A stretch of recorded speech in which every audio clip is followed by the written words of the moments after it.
And third, we agreed that each side would present its vision of a possible future ceasefire.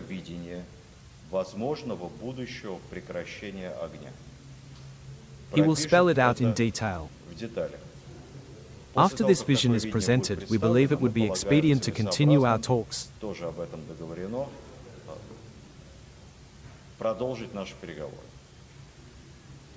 Thank you. While the composition of Russian delegation was more than modest, it was difficult to count the propaganda media from Russia. Every represented media sent at least 10 journalists from their organization. That is why when the Ukrainian Defense Minister Rustem Umerov appeared before the press, the Russians simply disrupted the press conference. Here is what Ukrainian journalists managed to hear from the Ukrainian side after the meeting. We discussed the issue of a ceasefire, discussed the issue of exchanges.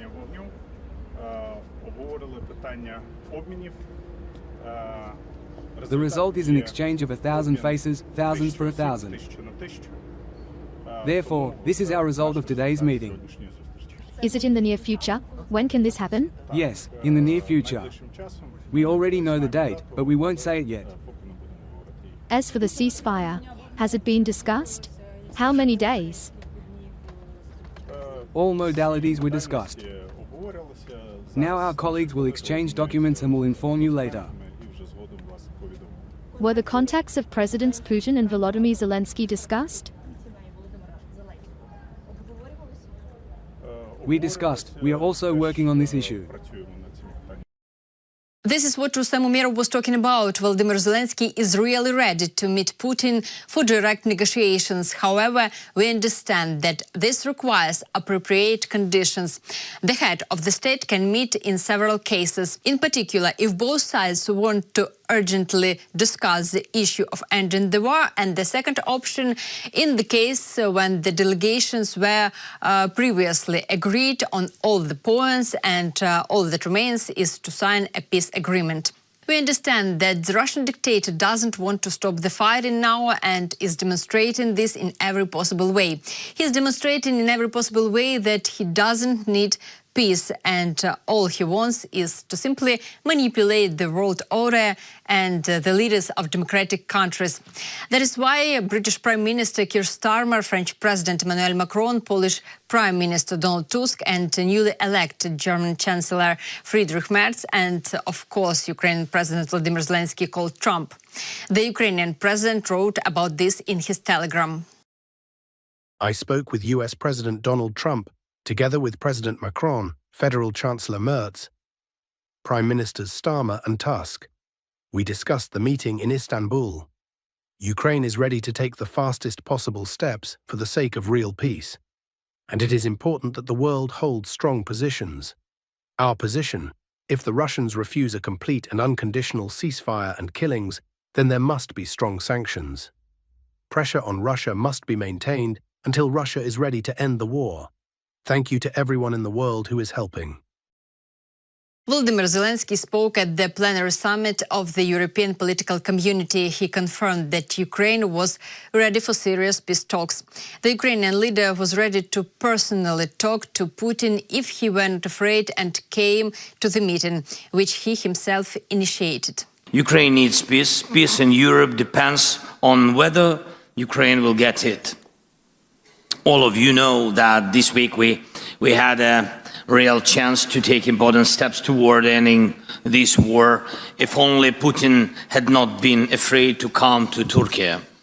I was in Ankara yesterday, and thanks for participation and hosting us, President Erdogan.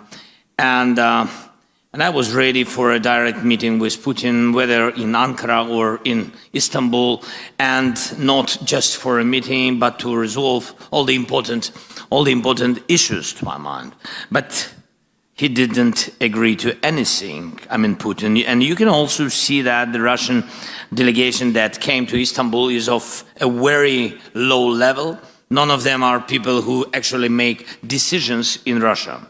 Still, I sent our team to Istanbul, led by Ukraine's Minister of Defense, at least to see if those Russians can actually decide anything Our number one priority is a full, unconditional and honest ceasefire. This must happen immediately to stop the killing and create a solid basis for diplomacy, first of all. And if the Russian representatives in Istanbul today cannot even agree to that, to ceasefire, to this clearly necessary first step, then it will be 100% clear that Putin continues to undermine diplomacy. Volodymyr Zelensky noted that the Ukrainian side was a mandate to make decisions, while Russia sent to the meeting in Turkey all those who came to the negotiations in 2022, and this indicates that the enemy continues to hold the same position. The Ukrainian delegation has a mandate to make decisions.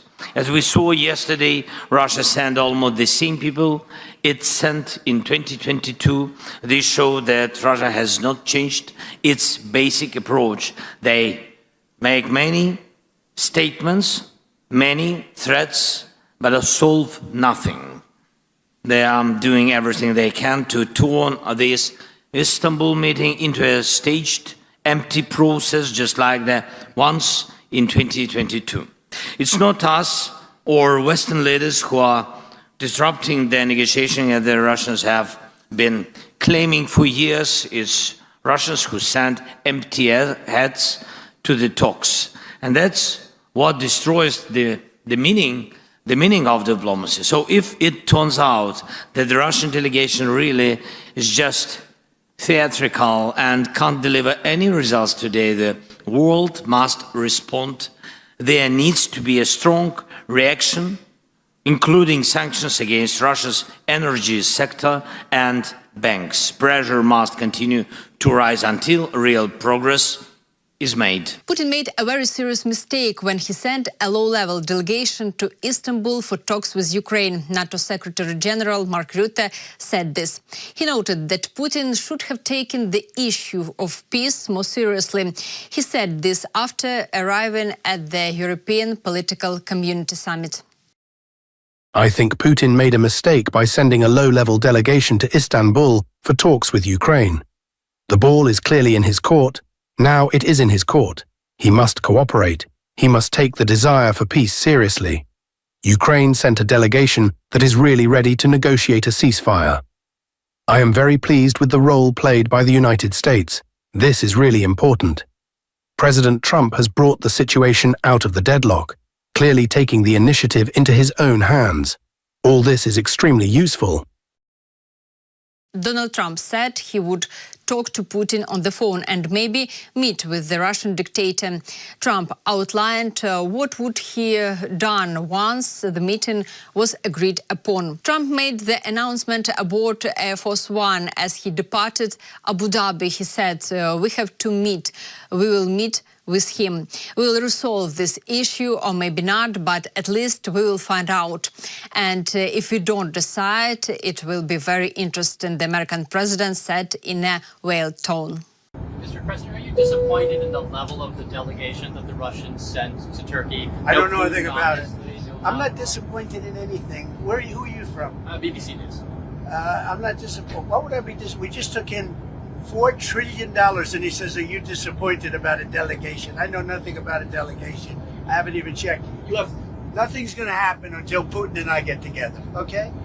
And obviously he wasn't going to go. He was going to go, but he thought I was going to go. He wasn't going if I wasn't there. And I don't believe anything's going to happen, whether you like it or not, until he and I get together. But we're going to have to get it solved because too many people are dying. Thank you. You're going to land right now. Thank you. Thank you, sir. Thank you, sir. Meanwhile, Putin himself didn't fly to Turkey, where Trump was really ready to meet with him. Putin continues to sit in the Kremlin bunker and set out his conditions. These demands are voiced by Kremlin spokesman Peskov. And what is interesting is that these days Putin is really nowhere to be seen. No reports of meetings of the Russian dictator. Zarubin is currently simply sitting without work because Putin is hiding somewhere in his bunker waiting for the end of the negotiations, to which he didn't have courage to come. The summit must be prepared and productive.